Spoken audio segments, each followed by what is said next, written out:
Boxing is a sport for gentlemen. After physically harming each other with severe blows at the end of each fight, a handshake is expected to mark the end of the rivalry between the fighters. However, there are exceptions where the animosity between contenders is not purely sports-related and personal feelings are involved, turning the quest for victory into a surefire way to seek revenge for events prior to the match. Welcome. In today's video, we bring you the confrontation between Mike Tyson and Olympic gold medalist Tyrell Biggs, which would begin years before even knowing if they would have the opportunity to step into the ring together, but would end with a massacre within the safe and impartial rules of the boxing ring. Announced as the Clash for the Crown, the fight between Mike Tyson and Tyrell Biggs would take place on October 16, 1987 for the undisputed heavyweight championship. However, the rivalry between these two fighters would begin long before they faced each other in the boxing ring. One of young Mike Tyson's dreams was to win the Olympic gold medal in boxing, representing the United States. However, despite his impressive skills during the recruitment period, he was eventually overlooked by the team. A characteristic of Tyson that has helped him in many fights is his height. Being slightly shorter than average, the Olympic team decided not to take any chances and added another boxer to their ranks, Tyrell Biggs. With his dream shattered, Mike still wanted to show his unconditional support to the team, so in 1984, he approached them to chat as fellow athletes in the discipline. Suddenly, a lady would approach the group of fighters and wish them good luck on their journey, to which Biggs would respond, laughing and sarcastically, that he didn't know about him, Tyson, because he wouldn't be boarding the plane with them. Knowing the background, it was obvious that it was a mockery of Tyson's failure to be selected for the U.S. boxing team. Back in 1987, just 2 months before his fight with Biggs, Tyson would defeat Tony Tucker by unanimous decision, unifying the three major heavyweight championships and becoming the undisputed champion. Many expected his next fight to be against the linear champion Michael Spinks, who remained reluctant to face Tyson. Far from being offended, Mike knew that the boxing stars were aligning in his favor to finally get a chance to seek revenge. Tyson chose to face one of his mandatory challengers, who happened to be the Olympic gold medalist from 1984, Tyrell Biggs, who held an undefeated record since transitioning to professional boxing. As the fight approached, Biggs would start making controversial statements to the press, directly attacking Tyson. "He has never fought someone like me," he claimed. "I don't know Tyson the way you do and talk about him. I've known him for a long time," he boldly repeated, insinuating that he wasn't the champion he was portrayed to be. More or less, Biggs promised to use his mobility and overall superior boxing ability to finish Tyson. "He is strong, but his strength won't hurt me." Biggs was convinced that every fighter he had ever faced was stronger than him, but as the fight progressed, he benefited from his mobility and boxing ability to neutralize that strength, making it irrelevant, leaving the question open of what Tyson would do when that happened.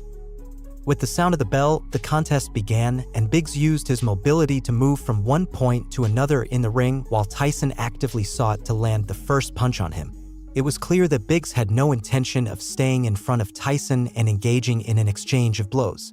However, Iron Mike was known for deciphering his opponents and finding the right strategy that allowed him to work his victories, whether it took more or less time. And I admit it was 5 years ago, but he really bothered me. There is the hook, again, because his hands are down. In the second round, Tyson continued to show himself as a predator willing to pursue his prey no matter what. Biggs, far from using the natural advantage his height gave him, seemed to focus on avoiding Tyson's attacks, which inevitably landed on him from time to time. He still took some strong shots from Tyson. See, now Biggs is standing there and exchange toe-to-toe, like I said earlier. You can't do that. With body blows, Iron Mike began to work his victory with the intention of weakening his opponent enough to slow him down and make him an easy prey in the following rounds. Lower. Remember Stevenson? That was the left hook, Barry. That was the left hook I was talking about. Now, if I'm sure Georgie Bennett will say, keep those hands high. Biggs' offensive seemed not to have fully started during the third round. Against Tyson's explosive fighting style, it became evident who was dictating the pace of the fight. Same cut. And another big left hand, and Biggs is hurt. And there's a huge left hand. While Biggs' body absorbed Tyson's punches easily, during the fourth round, he began to show physical effects from them. On the other side, Tyson seemed to enjoy every second of the fight against the one who had tried to humiliate him but was not demonstrating the skills to offer the audience an equally explosive counterattack. Biggs seemed to have tired of evading Tyson, or his excessive mobility in previous rounds began to take its toll. With more fixed stances, everything pointed to the fact that, starting from the 5th round, there would finally be close exchanges of blows involving both fighters. Allow Mike to dominate, to break that rhythm and stop the momentum of Mike Tyson. Biggs' strategy had definitely changed for the 6th round. Reducing his mobility, he now threw himself at Tyson's body to get out of trouble, with the certainty that the referee would interfere and order some distance between them. Meanwhile, Mike resembled a beast hungry for victory. Occasionally, he could be seen charging at Biggs with such force that he threw him against the ropes, despite not being able to corner him long enough to deliver one of his deadly combinations. Wait! Before telling you about the unexpected outcome of this encounter, we invite you to leave your like on the video and subscribe to our channel by activating the notification bell. Your support is our strength to keep bringing you the best and worst of the discipline. Don't leave us without it. By the 7th round, the unpleasant surprise that Biggs was giving in the ring was already being discussed. He had not adopted the expected fighting style, projecting that he was only fighting to survive another round. Tyson, with a left punch that started low but rose to reach the chin, sent Biggs to take a break on the canvas 30 seconds before the end of the round. Oh,